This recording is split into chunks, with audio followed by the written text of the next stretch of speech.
Sir सबसे पहले आप अपना परिचय दें। मैं ADO SP Om Prakash Singh, ADO SP NRLM ग्राम विकास, एडीओ ग्राम विकास जो ब्लॉक में होता है, एनआरएलएम योजना मेरे जिम्मे चल रही है। सर अभी आप विकास खंड रेती से। अभी आप प्राथमिक विद्यालय हुसैनाबाद शिक्षा नंबर 2 पे आए हैं। अभी यहाँ किस प्रकार का कार्यक्रम रखा गया है? यहाँ पर जो आजीविका मिशन, यहाँ जो पुष्टाहार कार्यक्रम जो आंगनबाड़ी के माध्यम से बांटा जा रहा था पंजीरी, उसको शासन स्तर से इसको तब्दीली कर दिया गया है। इस महीने से जो नई व्यवस्था में बांटी जा रही है, अभी पहली बार यहाँ बांटना शुरू हुआ है पूरे प्रदेश में, पहली बार नवंबर के लास्ट वीक से। सर क्या ये व्यवस्था सरकार को से पहली बार लागू की गई है? पहली बार लागू की गई है। इस व्यवस्था का मूल पहलू ये है कि जो ड्राई राशन जो बांटा जा रहा था, ये जो पंजीरी बांटा जा रहा था ये आंगनबाड़ी कार्यकर्ती के द्वारा, उसको सरकार ने ड्राई राशन के रूप में परिवर्तित कर दिया गया है। और ड्राई राशन को बांटने के लिए सरकार ने इसमें एक सबसे महत्वपूर्ण मतलब कि पहलू ये रखा है कि जितने भी आजीविका समूह है एनआरएलएम योजना के अंतर्गत, जो भी इस पूरे प्रदेश में समूह बनाए गए हैं, उन समूह को आजीविका देने के उद्देश्य से इस वितरण को आजीविका समूह के द्वारा कराया जा रहा है। इसमें आजीविका समूह को ड्राई राशन कोटेदार के यहाँ से मिलेगा, वो लेंगी, और जो भी लाभार्थी अनुसार जो उसका मानक तय है, 1 किलो 1.5 किलो या 1 किलो 2 किलो गेहूं और चावल, उसमें दाल भी है, ड्राई दूध भी है, घी का पैकेट है। जो इस महीने सप्लाई अभी नहीं आया है, केवल गेहूं और चावल ये सप्लाई आया है, जो समूह द्वारा वितरित प्रारंभिक स्तर पर कराया जा रहा है। सर क्या इसका प्रभाव कोटेदारों पर भी पड़ेगा? इस पर का प्रभाव कोटेदार पर नहीं पड़ेगा। कोटेदार को इससे कुछ लेना देना नहीं। कोटेदार जो अपनी खाद्यान्न योजना का वितरण करते हैं वो करते रहेंगे। ये अतिरिक्त रूप में ये ड्राई राशन पुष्टाहार का वो उठाएंगे और सीधे ये समूह को दे देंगे। समूह आंगनबाड़ी कार्यकर्ती के सहयोग से वो जो भी लाभार्थी को चिन्हांकित करेंगे, उनके चिन्हांकित किए हुए लाभार्थी को समूह वितरित करेंगे और उस वितरण को प्रमाणित ये हमारे आंगनबाड़ी कार्यकर्ती करेंगी। सर हमारे लाभार्थी को ये मिला है। आज किस प्रकार के बच्चों को यहाँ बांटा जा रहा है? उनकी क्या कोई उम्र भी निर्धारित है? ये जो भी बच्चे हैं, ये 6 माह से 3 वर्ष तक के बच्चे हैं, 3 वर्ष से 6 माह तक के बच्चे हैं, गर्भवती और धात्री महिला है तीसरे स्तर की, और चौथे कैटेगरी में जो लाभार्थी हैं वो अति कुपोषित बच्चे हैं। सर जो नाम यहाँ रजिस्टर वगैरह में दर्ज करके बांटा जाता है, वो नाम आप लोग के द्वारा दर्ज किया जाता है या शासन स्तर से ऊपर से ही आता है? शासन स्तर से नहीं आता है। ये नाम जो है आंगनबाड़ी कार्यकर्ती अपने सर्वेक्षण में पहले से जो हमेशा ये सर्वे होता है और ये अपने रजिस्टर में चारों कैटेगरी के लाभार्थियों का दर्ज करती हैं और उसकी सूचना जिले स्तर पर जाती है, प्रदेश स्तर पर उसका कलेक्शन होता है हमारे कितने लाभार्थी हैं।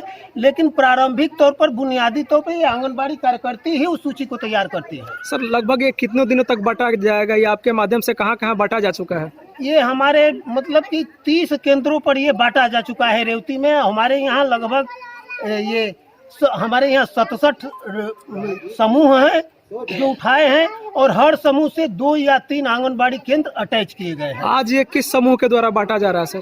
आज ये धनीराम बाबा स्वयं सहायता समूह हुसैनाबाद ये बांटा जा रहा है। इससे 3 समूह अटैच हुए हैं और तीनों कार्यकर्ती आंगनबाड़ी कार्यकर्ती यहाँ उपस्थित हैं। पहले आप अपना परिचय दें। गार्गी दुबे, ये बताइए आप समूह की क्या है? आपके समूह का नाम क्या है? आप मुझे ये बताइए कि ये जो नौनिहाल बच्चे हैं, नन्हे मुन्ने बालक हैं, ये किस तरीके से आप लोग आंगनबाड़ी में चाहे समूह के माध्यम से इनकी मदद करती है? अपने बच्चे की जानकारी सबसे पहले आप अपना परिचय दें। मैं अंजनी कुमार सिंह, प्रधान प्रतिनिधि हुसैनाबाद विकासखंड। सर आज यहाँ प्राइमरी विद्यालय हुसैनाबाद नंबर 2 पे ये जो वितरण किया जा रहा है, आजीविका मिशन पुष्टाहार का वितरण हो रहा है, इसके लिए आप अपने नौनिहाल बच्चों को क्या संदेश देंगे? बच्चों को तो धन्यवाद देते हुए पहले मैं आपको ये बताना चाहता हूँ कि हमारे यहाँ विद्यालय नंबर 2 नहीं रह गया। एक ग्राउंड में जो विद्यालय है 1 और 2 दोनों एक साथ विलीन हो गया। इसका प्रधानाध्यापक 1 हो गया, तो 1-2 का मैं खंडन करता हूँ। 1 न 2 रहा। प्राइमरी पाठशाला हुसैनाबाद 1 रहा यहाँ का। सर ये जो भी बांटा जा रहा है, ये क्या केवल समूह के द्वारा बांटने का निर्धारण सरकार द्वारा किया गया है? हाँ, अभी जो है सरकार की ये मंशा है कि समूह के द्वारा हम रोजगार दें। और गांव में जब समूह को हम प्रोत्साहित करेंगे तो गांव में समूह खुलेंगे। एकमात्र केवल लक्ष्य है सरकार का, जो हमारे प्रधानमंत्री जी का कहना है कि भारत आत्मनिर्भर बने। आत्मनिर्भर बनने के लिए एक झलक दिया गया है, जिससे हमारे गांव में समूह की संख्या बढ़ेगी। पहले भी समूह चलते थे, समूह की प्रक्रिया है कि 12 की संख्या हो, 12 में एक अध्यक्ष हो, एक सचिव हो, एक कोषाध्यक्ष हो। सर मैं आपसे जानना चाहूँगा कि जो नौनिहाल बच्चों को आज बांटा जा रहा है वो कितना बांटा जा रहा है? इसकी सरकार एक मात्रा निर्धारित की है, 100 ग्राम यानी महीने में 1 केजी या 1.5 केजी, जो भी निर्धारित मात्रा है। इस समय 3 महीने का राशन आया है और तीनों महीने का राशन जो है एक ही साथ वितरण किया जाएगा। सर इसके साथ आप अपने गांव के जनता जनार्दन को क्या संदेश देंगे? मैं जनता जनार्दन को यही संदेश दूंगा कि जो सरकार की मंशा है कि अधिक से अधिक समूह खोला जाए। समूह में बहुत सारी सुविधाएं आ रही है। अभी ये भी एक कानून बना है कि गांव में जो भी सस्ते गले की दुकान निरस्त होगी वो भी समूह के माध्यम से ही अटैच किया जाएगा। नहीं उसका अटैच जो बोलते हैं कि नई दुकान हो गई उसी को अटैच, मतलब नई केवल समूह को ही दी जाएगी। अब ये नहीं है कि बाहर के ये पहले था क्या कि गांव का जो भी प्रधान है उस जाति का जो है कोटा दिया जाता था, ये आरक्षण टाइप का। सर आप मुझे ये भी बता दीजिए कि किस टाइप के समूहों का कोटा बंटन किया जाता है? अब इसमें समूह की प्रक्रिया देखी जाती है, कौन सा समूह लंबा है, किस समूह का जो है क्रियाकलाप अच्छा है। समूह खोल देने से तो चलेगा नहीं। सरकार की जो मंशा है वो समूह खोलवाने के साथ साथ रोजगार देने का है।